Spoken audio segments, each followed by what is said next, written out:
إن الحمد لله نحمده ونستعينه ونستغفره ونعوذ بالله من شرور أنفسنا ومن سيئات أعمالنا من يهده الله فلا مضل له ومن يضلل فلا هادي له وأشهد أن لا إله إلا الله وحده لا شريك له وأشهد أن محمدا عبده ورسوله اللهم صل على محمد وعلى آل محمد كما صليت على إبراهيم وعلى آل إبراهيم إنك حميد مجيد اللهم بارك على محمد وعلى آل محمد كما باركت على إبراهيم وعلى آل إبراهيم إنك حميد مجيد أما بعد فإن خير الحديث كتاب الله وخير الهدي هدي محمد صلى الله عليه وسلم وشر الأمور محدثاتها وكل محدثة بدعة وكل بدعة ضلالة وكل ضلالة في النار أعوذ بالله من الشيطان الرجيم يا أيها الذين آمنوا اتقوا الله حق تقاته ولا تموتن إلا وأنتم مسلمون يا أيها الناس اتقوا ربكم الذي خلقكم من نفس واحدة وخلق منها زوجها وبث منهما رجالا كثيرا ونساء واتقوا الله الذي تساءلون به والأرحام إن الله كان عليكم رقيبا يا أيها الذين آمنوا اتقوا الله وقولوا قولا سديدا يصلح لكم أعمالكم ويغفر لكم ذنوبكم ومن يطع الله ورسوله فقد فاز فوزا عظيما قابل صد احترام بزرگوں، دوستوں اور بھائیوں، آج کے خطبہ جمعہ کی ابتدا صحیح بخاری، صحیح مسلم اور حدیث کی دیگر کتابوں کے اندر موجود ایک حدیث کے ساتھ کرتا ہوں، جس میں نبی کریم صلی اللہ علیہ وسلم نے یہ ذکر فرمایا کہ قیامت کے دن انبیاء کرام علیہم السلام جب اللہ رب العزت کے ہاں آئیں گے تو کسی کے ساتھ کوئی 7-8 لوگ اور کسی کے ساتھ 2 لوگ، کسی کے ساتھ ایک ہی بندہ اور کسی کے ساتھ کوئی ایک بھی نہیں ہوگا۔ اور پھر آپ فرماتے ہیں کہ مجھے ایک بہت بڑی جماعت دکھائی جائے گی، میں سمجھوں گا کہ یہ میری امت ہے، لیکن مجھے بتایا جائے گا کہ یہ حضرت موسیٰ علیہ السلام کی قوم ہے۔ اس کے بعد آپ فرماتے ہیں کہ مجھے کہا جائے گا کہ دیکھو اس افق کی طرف، میں افق کی طرف دیکھوں گا تو ایک بہت بڑی جماعت ہوگی جو موسیٰ علیہ السلام کی قوم سے بھی بہت بڑی، جس نے پورے افق کو بھر دیا ہوگا۔ میں دیکھوں گا تو مجھے یہ بتلایا جائے گا کہ یہ ہے آپ کی امت، اور اس امت میں سے 70,000 لوگ ایسے ہیں کہ جو جنت میں بغیر حساب کے داخل ہوں گے۔ مسند احمد کی ایک روایت کے مطابق ان 70,000 افراد میں سے ہر 1000 کے ساتھ مزید 70,000 افراد ہوں گے جو جنت میں بغیر حساب کے داخل ہوں گے۔ آپ اس سے تصور کر سکتے ہیں، اندازہ کر سکتے ہیں کہ 70,000 اور پھر ہر 1000 کے ساتھ مزید 70,000، یہ بہت بڑی تعداد بنتی ہے۔ اس امت میں سے اتنے زیادہ لوگ جو ہیں وہ جنت میں بغیر حساب کے داخل ہوں گے۔ اللہ رب العزت سے دعا کرتے ہیں کہ اللہ اپنے فضل و کرم کے ساتھ ہم سب کو ان خوش نصیب لوگوں میں شامل فرمائے۔ یہ حدیث بیان کر کے نبی صلی اللہ علیہ وسلم گھر میں تشریف لے گئے۔ اسی دوران صحابہ اکرام آپس میں چیمگوئیاں کرنے لگے کہ یہ کون خوش نصیب لوگ ہوں گے۔ کسی نے کہا یہ وہ لوگ ہیں کہ جن کو نبی کریم صلی اللہ علیہ وسلم کی صحبت کا، یعنی نبی صلی اللہ علیہ وسلم کے صحابی ہونے کا شرف ملا۔ کسی نے کہا کہ نہیں، سارے صحابہ بھی اس میں نہیں آتے، بلکہ وہ لوگ آتے ہیں کہ جن کی پیدائش اسلام کی حالت میں ہوئی، کیونکہ آپ کو معلوم ہے کہ بہت سارے صحابہ کرام اسلام آنے سے پہلے پیدا ہو چکے تھے، بعد میں اسلام آیا تو انہوں نے اسلام قبول کیا۔ تو کچھ لوگوں نے کہا نہیں، یہ وہ لوگ ہوں گے کہ جو اسلام کے اندر ہی جن کی پیدائش ہوئی اور انہوں نے اسلام کو قبول کیا، تو ایسے لوگ جو ہیں وہ جنت میں بغیر حساب کے داخل ہوں گے۔ چیمگوئیاں ہوتی رہیں۔ نبی صلی اللہ علیہ وسلم تشریف لائے، پوچھا کس بارے میں تم غور و خوض کر رہے ہو؟ کہا ہم اسی بارے میں بات کر رہے تھے جو آپ نے ارشاد فرمایا تھا کہ میری امت کے اتنے زیادہ لوگوں کو جنت میں بغیر حساب کے داخل کیا جائے گا تو ہم سوچ رہے تھے کہ وہ کون خوش نصیب لوگ ہوں گے. تو اللہ کے نبی صلی اللہ علیہ وسلم نے ان لوگوں کی 4 صفات ذکر فرمائیں کہ جن کے اندر یہ 4 صفات ہوں گی وہ جنت میں بغیر حساب کے داخل ہوں گے. ان صفات میں سے پہلی صفت فرمایا کہ ہم الذین لا یتطیرون، یہ وہ لوگ ہوں گے کہ جو دنیا کے اندر اپنی زندگی میں کسی بھی چیز سے وہ بدفعلی اور بدشگونی نہیں لیتے تھے. نہ تو کسی چیز کو دیکھ کر اور نہ کوئی خبر سن کر، کوئی بات سن کر، کوئی الفاظ سن کر وہ کسی بھی چیز سے بدفعلی نہیں لیتے تھے. وہ کسی بھی چیز سے وہ بدشگونی نہیں لیتے تھے. وہ اللہ رب العزت کو ہی نفع اور نقصان کا مالک سمجھتے تھے. ان کا یہ عقیدہ تھا کہ نفع بھی اللہ تعالیٰ کی طرف سے ملتا ہے اور نقصان بھی اللہ تعالیٰ کی طرف سے ہی ہو سکتا ہے، اللہ کے حکم کے ساتھ ہی ہو سکتا ہے. اللہ کے حکم کے بغیر کوئی طاقت کسی کو نقصان نہیں پہنچا سکتی ہے. یہ ان کی پہلی صفت. دوسری صفت ولا یسترقون، اور نہ ہی وہ کسی سے دم درود طلب کرنے کے لیے جائیں گے کہ کسی کے پاس جائیں اور ان سے مطالبہ کریں کہ میرے اوپر دم اور جھاڑ پھونک کرو، مجھے یہ مسئلہ ہے، یہ پرابلم ہے، یہ فلاں مشکل ہے. بلکہ وہ کیا کریں گے؟ وہ خود ہی ان کا یقین کامل ہوگا اللہ رب العزت کے کلام پر اور نبی کریم صلی اللہ علیہ وسلم کی احادیث مبارکہ پر اور نبی صلی اللہ علیہ وسلم کے بتلائے ہوئے مسنون اذکار اور مسنون دعاؤں پر. ان کو وہ یاد ہوں گی وہ دعائیں، اور وہ آیتیں بھی یاد کرتے ہوں گے، سورتیں بھی یاد کرتے ہوں گے، قرآن مجید کی تلاوت بھی کرتے ہوں گے. انہیں یقین کامل ہوگا کہ ہمیں کسی کے پاس جانے کی ضرورت نہیں ہے، ہم خود قرآن پڑھیں گے، خود قرآن کی آیات کو پڑھ کر اپنے اوپر دم کریں گے. خاص طور پر آیت الکرسی اور خاص طور پر آخری 3 صورتیں ہر نماز کے بعد، صبح کے اذکار میں بھی، شام کے اذکار میں بھی، سونے سے پہلے بھی وہ خود بھی پڑھتے.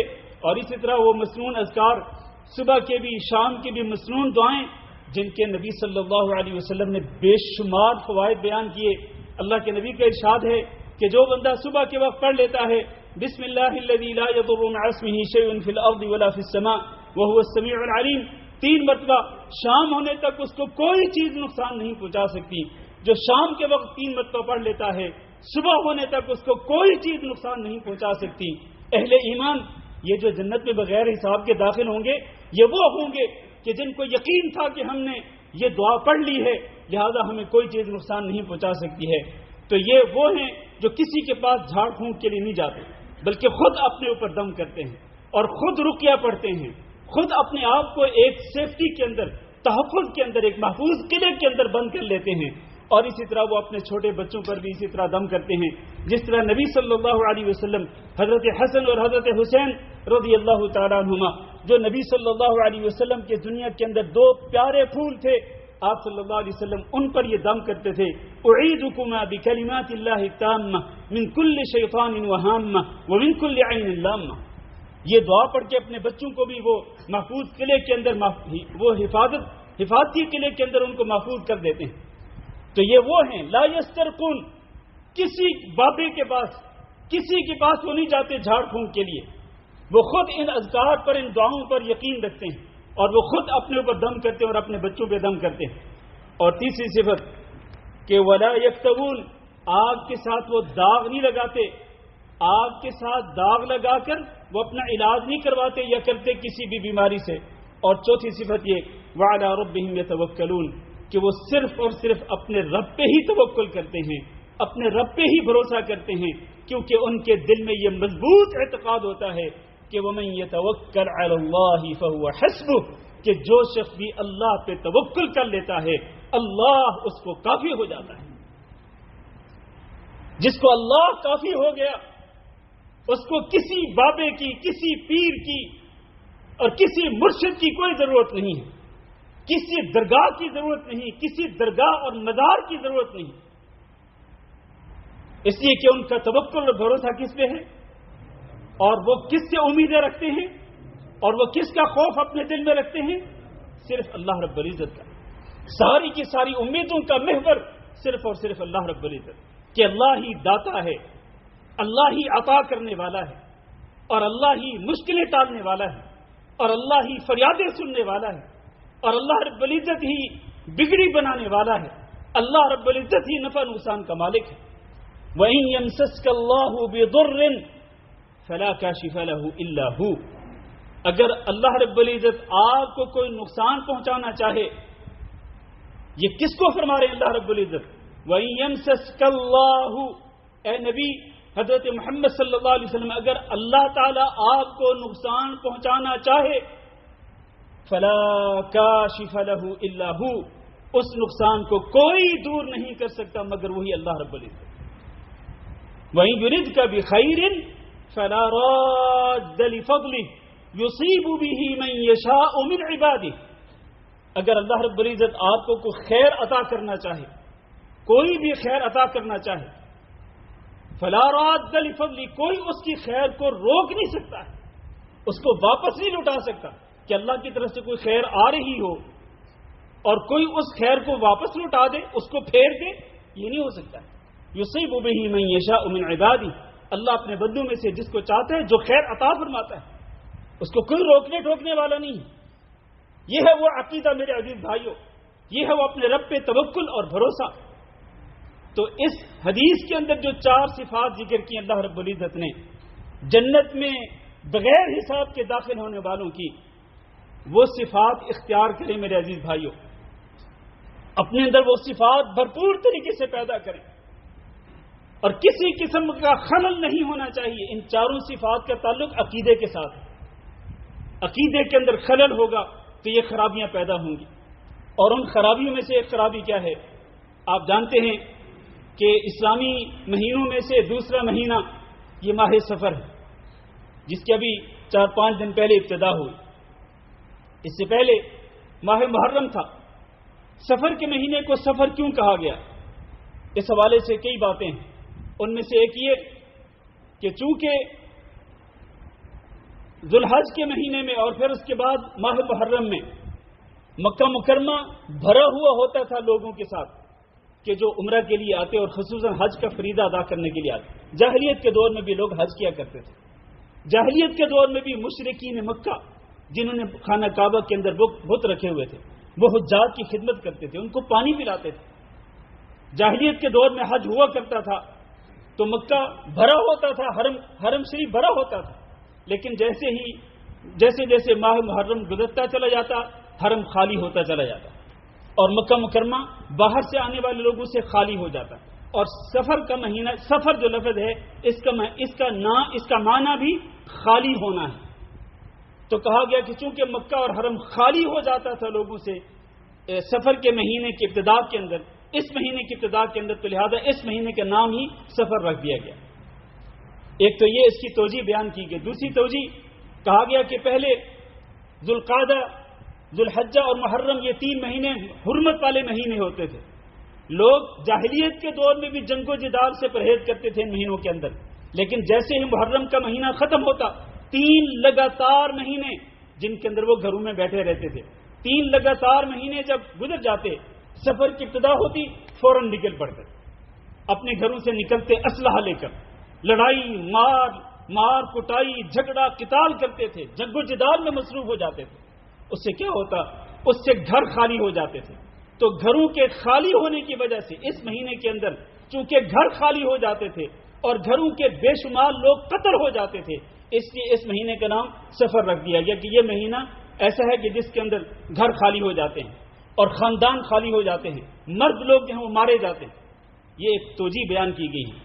اسی لیے پھر بعد میں کیا ہوا، اس مہینے کو ہی منحوس سمجھ لیا گیا اور کہا گیا کہ یہ مہینہ ہی منحوس ہے، اس کے اندر کوئی خیر نہیں ہے، کوئی برکت نہیں ہے، اس کے اندر لڑائیاں جھگڑے ہوتے ہیں، گھر خالی ہو جاتے ہیں. تو میرے بھائیوں یہ یاد رکھنا چاہیے کہ سفر کا مہینہ سال بھر کے مہینوں کی طرح اللہ کے مہینوں میں سے ایک مہینہ ہے. اور کسی مہینے کو منحوس تصور کرنا یہ اس بات کی دلیل ہے کہ انسان کے عقیدے کے اندر خلل پایا جاتا ہے، عقیدہ اس کا درست نہیں ہے.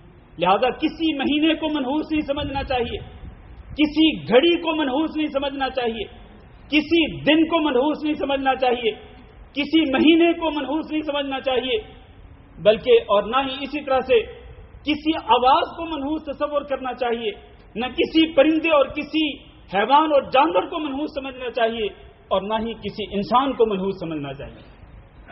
لوگ انسانوں سے بھی نحوست کا عقیدہ رکھتے ہیں. بنو اسرائیل نے، بلکہ وہ فرعون کے جو ماننے والے جو لوگ تھے، وہ حضرت موسیٰ علیہ السلام اور بنو اسرائیل سے وہ نحوست کا عقیدہ رکھتے تھے کہ آپ لوگ منحوس ہیں، تمہاری وجہ سے یہ نقصانات ہو رہے ہیں، تمہاری وجہ سے یوں ہو رہا ہے. اور خود مشرکین مکہ بھی حضرت محمد صلی اللہ علیہ وسلم سے نعوذ باللہ نحوست کا اور صحابہ کرام سے نحوست کا عقیدہ رکھتے تھے. تو یہ نحوست اس کی اسلام نے نفی کر دی ہے مکمل طور پر. ایک حدیث سنیے نبی کریم صلی اللہ علیہ وسلم کی، آپ نے فرمایا لا عدوہ، 4 چیزوں کی نفی کی نبی صلی اللہ علیہ وسلم نے. لا عدوہ، کوئی بیماری بھی از خود متعدی نہیں ہوتی، کسی کی بیماری خود بخود کسی اور کی طرف منتقل نہیں ہوتی جب تک کہ اللہ کا حکم نہیں ہوگا. ایک بات. دوسری بات ولا طیرہ، کوئی بدشگونی نہیں ہے کسی بھی چیز کو دیکھ کر یا کسی بھی چیز کو سن کر. بدشگونی کی ٹوٹلی طور پر نفی کر دی نبی صلی اللہ علیہ وسلم نے. کسی بھی چیز سے بدشگونی لینا جائز نہیں ہے. ولا ہامہ، اور اسی طرح کسی پرندے کو دیکھ کر، کسی الو کو دیکھ کر اس سے بدشگونی لینا یا اس سے نحوست کا عقیدہ رکھنا یہ قطعاً درست نہیں. ولا سفر، اور اسی طرح یہ جو سفر کا مہینہ ہے اس کے منحوس ہونے کا جو عقیدہ ہے اس کی نفی کر دی نبی صلی اللہ علیہ وسلم نے. لوگ اس سفر کے مہینے کے اندر اس کو منحوس تصور کرتے ہوئے نہ تو اس کے اندر سفر کرتے ہیں، سفر کریں گے تو سفر کے اندر نقصان ہو جائے گا، کوئی ایکسیڈنٹ ہو جائے گا یا کوئی اور نقصان جس سے پالا پڑے گا، جس سے دوچار ہونا پڑے گا. لوگ اس مہینے کے اندر تجارت اور کاروبار کا آغاز نہیں کرتے. یعنی اگر کسی بزنس کی اگر ابتدا کرنی ہے تو بھائی ماہ سفر کے اندر نہیں کرنی. اس مہینے کے اندر ابتدا کرو گے تو برباد ہو جاؤ گے، تمہارا سارا سرمایہ جو ہے وہ ڈوب جائے گا.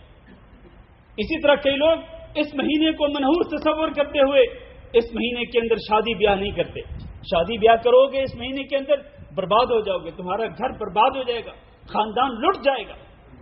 اسی طرح اور کئی چیزیں جو ہیں وہ اس مہینے کے حوالے سے مشہور ہیں. لا سفر، اللہ کے نبی صلی اللہ علیہ وسلم نے اس کی نفی کر دی.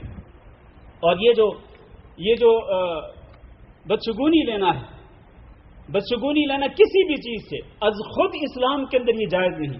نبی صلی اللہ علیہ وسلم نے اس کو شرک قرار دیا. آپ صلی اللہ علیہ وسلم نے فرمایا الطیرۃ شرک، الطیرۃ شرک، الطیرۃ شرک، 3 دفعہ فرمایا. بدشگونی لینا کیا ہے؟ یہ شرک ہے. وما منا الا، پھر آپ نے فرمایا کہ ہاں ہم میں سے کوئی نہیں مگر ہر ایک کے دل میں کوئی نہ کوئی بات آ جاتی ہے، کوئی نہ کوئی دل، کوئی نہ کوئی بات، کوئی نہ کوئی وسوسہ، کوئی نہ کوئی خیال انسان کے دل میں آ ہی جاتا ہے. لیکن یہ وسوسہ اور یہ خیال جو پیدا ہوتا ہے کسی چیز کو دیکھ کر یا کوئی چیز سن کر، اس وسوسے اور اس خیال کو کیسے دور کیا جا سکتا ہے؟ فرمایا وَلَٰكِنَّ اللَّهَ يُذْهِبُهُ بِالتَّوَكُّلِ، جس شخص کے دل میں اللہ رب العزت پہ توکل ہوتا ہے، اللہ ہی پہ بھروسہ ہوتا ہے، تو اللہ رب العزت اس کے توکل کی بدولت اس کے دل میں پیدا ہونے والے خیالات اور وسوسوں کو دور کر دیتا ہے. ہوتے ہیں خیالات پیدا، لیکن اللہ توکل کی وجہ سے دور کر دیتا ہے. لہذا یہ بدشگونی لینا شرک از خود شرک ہے. اور دوسری حدیث میں نبی صلی اللہ علیہ وسلم کے ہاں یہ ذکر کیا گیا یہ بدشگونی کے حوالے سے، تو اللہ کے رسول نے فرمایا احسن الفال، شگون لینا جو ہے نا اس میں بہترین چیز جو ہے وہ فال لینا ہے. فال کس کو کہتے ہیں؟ وہ صحابہ کرام نے پوچھا کہ فال کیا ہے؟ تو آپ نے فرمایا فال یہ ہے کہ ایک بندہ کسی اچھی چیز کو دیکھے اور اس سے خیر کی امید رکھے، یا کوئی اچھی بات سنے، کوئی اچھا لفظ سن لیا، اچھا کوئی بول سن لیا کسی سے، تو اس بول سے وہ امید رکھے اللہ تعالیٰ سے کہ آج چونکہ میں نے دن کی ابتدا میں اچھا بول سن لیا ہے، اللہ تعالیٰ میرے ساتھ آج خیر کا معاملہ فرمائے گا. کوئی اچھی چیز دیکھ لیتا ہے اس پر وہ امید رکھتا ہے اللہ تعالیٰ. یہ اچھی فال لینا ہے، یہ اچھی فال یہ موجود ہے کہ آپ اللہ رب العزت سے خیر کی امید رکھیں. لیکن فرمایا جہاں تک بدشگونی کے تعلق ہے وَلَا تَرُدُّ مُسْلِمًا، یہ الفاظ یاد رکھیے میرے بھائیوں کہ بدشگونی جو ہے یہ کسی مسلمان کو اس کے کام سے واپس نہیں کرتی. یعنی آپ کسی کام کے لیے جا رہے ہیں، گھر سے کسی کام کے لیے نکلے ہیں، اپنی جاب کے لیے، اپنے بزنس کے لیے، محنت مزدوری کے لیے، کسی بھی کام کے لیے نکلے، لیکن آپ نے کوئی چیز دیکھ لی یا کوئی بات آپ نے سن لی، کوئی خبر سن لی، آپ نے کہا ہو آج کا دن جو ہے نا یہ تو خیر و برکت والا نہیں، یہ تو منحوس دن ہے. اور پھر آپ واپس پلے رہتے ہیں نہیں آج آگے نہیں جاؤں گا، بس میں واپس جاتا ہوں. تو میں لا ترد مسلمن، اس طرح کی جو بدشگونی ہے نا یہ کسی مسلمان کو واپس نہیں لوٹاتی. مطلب یہ کہ اگر وہ واقعتاً سچا مسلمان ہے تو وہ کوئی بھی چیز دیکھ کر یا کوئی بھی خبر سن کر وہ واپس نہیں پلٹے گا، وہ اللہ رب العزت پہ توکل اور بھروسہ کر کے وہ جاری رہے، وہ اپنے سفر کو جاری رکھے گا۔ وہ جس کام کے لیے جا رہا ہے وہ اس کام کے لیے جائے گا، وہ اس سے واپس نہیں پلٹے گا۔ لا ترد مسلما، پھر نبی صلی اللہ علیہ وسلم نے فرمایا فَإِذَا رَأَى أَحَدُكُمْ مَا يَكْرَهُ، اگر تم میں سے کوئی بندہ کسی مکروہ چیز کو دیکھتا ہے، ناپسندیدہ چیز کو دیکھتا ہے، فرض کرنے آپ جا رہے ہیں اور راستے میں کوئی ایکسیڈنٹ ہے، یا پھر کوئی اور آپ کوئی خوفناک منظر دیکھ لیتے ہیں، یا کوئی بات ایسی جو آپ کے لیے ڈراؤنی سن لیتے ہیں، فرمایا جب بھی کوئی ایسی چیز آپ دیکھیں تو آپ کو کیا کہنا چاہیے؟ یہ کہنا چاہیے اللہم لا یأتی بالحسنات الا انت، اللہ بھلائیاں تو تو ہی لاتا ہے، ولا يدفع السیئات الا انت، اور اللہ برائیوں کو اور نقصانات کو تو ہی مجھ سے دور رکھ سکتا ہے، ولا حول ولا قوت الا بک، اللہ میں کسی نقصان سے نہیں بچ سکتا جب تک تو نہیں بچائے گا، اور کوئی خیر کا کام بھلائی کا کام نہیں کر سکتا جب تک اللہ تو مجھے قوت اور طاقت نہیں دے گا۔ یہ الفاظ کہے انسان تو پھر انسان کے دل میں جو وسوسے پیدا ہوتے ہیں وہ دور ہو جاتے ہیں۔ اللہم لا یأتی بالحسنات الا انت ولا یدفع السیئات الا انت، اور پھر ولا حول ولا قوت الا بک۔ آخر میں بس ایک بات کر کے میں خطبہ ختم کرتا ہوں۔ میرے عزیز بھائیو، ابھی آپ نے سنا کہ جنت میں بغیر حساب کے داخل ہونے والوں کی ایک صفت کیا ہے؟ وعلی ربہم یتوکلون، کہ وہ اپنے رب پہ ہی توکل کرتے ہیں، اپنے رب پہ ہی بھروسہ کرتے ہیں، اور اس کا اللہ رب العزت نے قرآن مجید کے اندر حکم دیا ہے وعلی اللہ فلیتوکل المؤمنون، کہ مومنوں کو صرف اللہ پہ ہی توکل کرنا چاہیے۔ توکل علی الحی الذی لا یموت، اس زندہ ذات پہ تم توکل اور بھروسہ کرو جس پہ موت نہیں آئے گی۔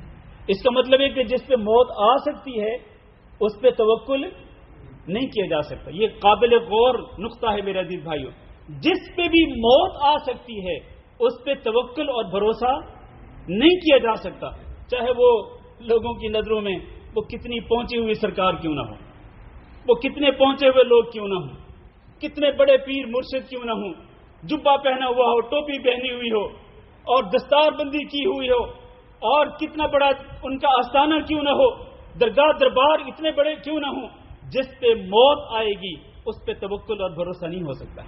اور اگر زندہ انسان جس پہ موت آ سکتی ہے اس پہ توکل اور بھروسہ نہیں ہو سکتا، تو جو مر گیا، جو مردہ ہے، کیا اس پہ توکل اور بھروسہ ہو سکتا ہے؟ اور اس پہ توکل اور بھروسہ کرتے ہوئے اس کو داتا سمجھنا، اس کو بگڑی بنانے والا سمجھنا، اس کو غوث آدم تصور کرنا، اور بھائی وہ تو مرا ہوا ہے، وہ تو فوت ہو چکا۔ زندہ انسان پہ توکل نہیں ہو سکتا جس پہ موت آ سکتی ہے، تو کسی مردہ پہ توکل کیسے ہو سکتا ہے؟ میرے بھائیوں، اپنا عقیدہ درست کرو، اپنے عقیدے کی اصلاح کرو، صرف اللہ رب العزت پہ بھروسہ کرو۔ نبی کریم صلی اللہ علیہ وسلم کا فرمان ہے لو انکم تتوکلون علی اللہ حق توکلہ، اگر تم اللہ پہ ویسے توکل کر لو جیسے توکل کرنے کا حق ہے، لرزقکم کما یرزق الطیر، تو اللہ تعالیٰ تمہیں بھی اسی طرح سے رزق دے گا جیسے کہ اللہ رب العزت پرندوں کو رزق دیتا ہے، کہ پرندے ہر دن صبح کو اپنے گھونسلوں سے خالی پیٹ نکلتے ہیں، جب شام کو واپس پلٹتے ہیں تو پیٹ بھر کے واپس پلٹتے ہیں۔ اللہ پرندوں کو رزق دے سکتا ہے تو تمہیں نہیں دے سکتا ہے؟ اس لیے اللہ پہ توکل کرو۔ بس آخری حدیث ذکر کر کے خطبہ ختم کرتا ہوں۔ نبی کریم صلی اللہ علیہ وسلم نے ارشاد فرمایا، جب انسان گھر سے نکلتا ہے تو یہ دعا پڑھ کے نکلے، بسم اللہ توکلت علی اللہ ولا حول ولا قوت الا باللہ، اللہ کا نام لے کر میں گھر سے نکل رہا ہوں اور اللہ پہ بھروسہ کرتے ہوئے گھر سے نکل رہا ہوں، ولا حول ولا قوت الا باللہ، اور آج کوئی بھی نقصان مجھے نہیں پہنچ سکتا جب تک اللہ رب العزت کا حکم نہیں ہوگا، اور کوئی اپنی مصلحت کا اپنے فائدے کا کوئی بھی کام میں پورا نہیں کر سکتا جب تک کہ اللہ تعالیٰ مجھے قوت اور طاقت نہیں دے گا، جب تک اللہ تعالیٰ مجھے توفیق نہیں دے گا۔ ان الفاظ کے ساتھ جب آپ نکلتے ہیں نا تو اس بندے کو کہہ دیا جاتا ہے کہ ہدیت وکفیت ووقیت، کہ تمہاری رہنمائی کر دی گئی۔ یہ دعا پڑھ کے آپ گھر سے نکلے، چاہے آپ جس کام کے لیے بھی نکلے ہیں، یہ دعا پڑھ کے نکلے ہیں تو اس کو کہہ دیا جاتا ہے ہدیتا تیری رہنمائی کر دی گئی، وکفیتا اور تجھے ہر قسم کے شر سے بچا لیا گیا، ووقیتا اور تیری حفاظت کر دی گئی، وتنحى عنہ الشیطان اور شیطان خود اس سے دور چلا جاتا ہے اور وہ دوسرے شیطان سے کہتا ہے کہ تو کیسے اس بندے کے قریب جائے گا جبکہ اس کی رہنمائی کر دی گئی ہے، اس کو نقصانات سے بچا لیا گیا ہے اور اس کی ہر قسم کی حفاظت کر دی گئی۔ تو شیطان ایک دوسرے کو یہ کہہ رہے ہوتے ہیں کہ اس بندے کے قریب تم نہیں جا سکتے کیونکہ یہ بندہ گھر سے وہ دعا پڑھ کے نکلا ہے۔ تو اس کا بھی یہی فائدہ میرے عزیز بھائیو، توکلت علی اللہ، اللہ پہ بھروسہ کریں، کسی چیز کو منحوس تصور نہ کریں، کسی چیز سے نحوست نہ لیں اور کسی بھی چیز سے بدشگونی نہ لیں۔ اس طرح آپ اللہ پہ توکل کریں گے، اللہ پہ ہی آپ کا یقین ہوگا تو اللہ رب العزت آپ کو نفع بھی پہنچائے گا اور اللہ رب العزت آپ کو نقصان سے بھی بچائے گا۔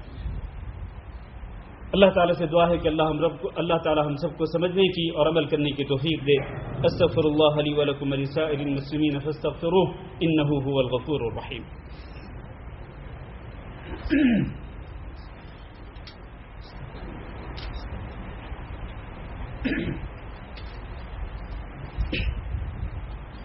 إن الحمد لله نحمده ونستعينه ونستغفره ونعوذ بالله من شرور أنفسنا ومن سيئات أعمالنا من يهده الله فلا مضل له ومن يضلل فلا هادي له وأشهد أن لا إله إلا الله وحده لا شريك له وأشهد أن محمدا عبده ورسوله اللهم صل على محمد وعلى آل محمد كما صليت على إبراهيم وعلى آل إبراهيم إنك حميد مجيد اللهم بارك على محمد وعلى آل محمد كما باركت على إبراهيم وعلى آل إبراهيم إنك حميد مجيد اما بعد۔ میرے عزیز بھائیوں اور دوستو، ماہ سفر کے حوالے سے ایک بات لوگوں کے ہاں یہ معروف ہے کہ ماہ سفر کا جو آخری بدھ کا دن ہوتا ہے نا، تو وہ دن جو ہے وہ بہت ہی منحوس دن ہوتا ہے اور اس کے پیچھے کئی کہانیاں لوگوں نے بنائی ہوئی ہیں، میں ان کہانیوں میں نہیں پڑھتا۔ اور چونکہ لوگوں کے ہاں یہ عقیدہ ہے کہ یہ دن بڑا ہی منحوس دن ہوتا ہے، تو اس دن اور کہتے ہیں کہ اس دن 3,20,000 بلائیں نازل ہوتی ہیں۔ کتنی؟ کوئی 2 4 10 20 نہیں، 3,20,000 بلائیں نازل ہوتی ہیں۔ کس دن؟ اس سفر کے مہینے کے آخری بدھ کو۔ چنانچہ وہ ان بلاؤں سے بچنے کے لیے وہ پھر کئی قسم کے اعمال کرتے ہیں۔ ان اعمال میں سے ایک عمل یہ ہے کہ وہ اس دن ایک خاص نماز پڑھتے ہیں اور وہ 4 رکعت والی نماز ہوتی ہے۔ وہ کیفیت آپ کو نہیں بتلانے لگا، کہیں وہ پڑھنے نہ لگ جائیں آپ۔ وہ نماز لوگوں کی ایجاد کی ہوئی نماز ہے اور اس کا طریقہ بھی بڑا عجیب ہے۔ اچھا، پھر اس کے بعد ایک وظیفہ کرتے ہیں، بلکہ کئی وظیفے کرتے ہیں۔ ان وظیفوں میں سے ایک وظیفہ ہے واللہ غالب علی امرہ ولکن اکثر الناس لا یعلمون۔ کئی لاکھ مرتبہ وہ یہ آیت کا ایک ٹکڑا یہ پڑھتے ہیں۔ تو میرے بھائیوں، یہ ساری کی ساری بدعات یہ لوگوں نے ایجاد کی ہوئی اور اللہ کے رسول صلی اللہ علیہ وسلم کی ارشاد گرامی کل محدثۃ بدعہ وکل بدعۃ ضلالہ وکل ضلالۃ فی النار۔ ہر نیا ایجاد کیا ہوا کام کیا ہے؟ بدعت ہے، اور ہر بدعت کیا ہے؟ گمراہی ہے، اور ہر گمراہی انسان کو جہنم کی آگ کی طرف لے جانے والی ہے۔ اس لیے اس قسم کی بدعات سے بچنا چاہیے اور اپنے عقیدے کی اصلاح کرنی چاہیے۔ اللہ رب العزت بھی بھروسہ رکھیں، اللہ پہ ہی توکل کریں، اور وہ جو 4 صفات میں نے ذکر کی جنت میں بغیر حساب کے داخل ہونے والوں کی، ان صفات کو اختیار کریں۔ اللہ تعالیٰ سے دعا ہے کہ اللہ ہم سب کو یہ صفات اختیار کرنے کی توفیق دے۔ اللهم اغفر لنا وللمؤمنین والمؤمنات وللمسلمین والمسلمات الاحیاء منهم والاموات۔ اللهم اغفر لنا وللمؤمنین والمؤمنات وللمسلمین والمسلمات الأحياء منهم والأموات۔ اللهم إنا نسألك العفو والعافية والمعافاة الدائمة في الدنيا والآخرة۔ اللهم إنا نسألك رضاك والجنة ونعوذ بك من سخطك والنار۔ اللهم فرج هم المهمومين ونفس كرب المكروبين واقض الدين عن المدينين واشف مرضانا ومرضى المسلمين۔ اللهم آمنا في أوطاننا واجعل هذا البلد آمنا مطمئنا وسائر بلاد المسلمين. عباد الله، إن الله يأمر بالعدل والإحسان وإيتاء ذي القربى وينهى عن الفحشاء والمنكر والبغي يعظكم لعلكم تذكرون. سبحان ربك رب العزة عما يصفون وسلام على المرسلين والحمد لله رب العالمين.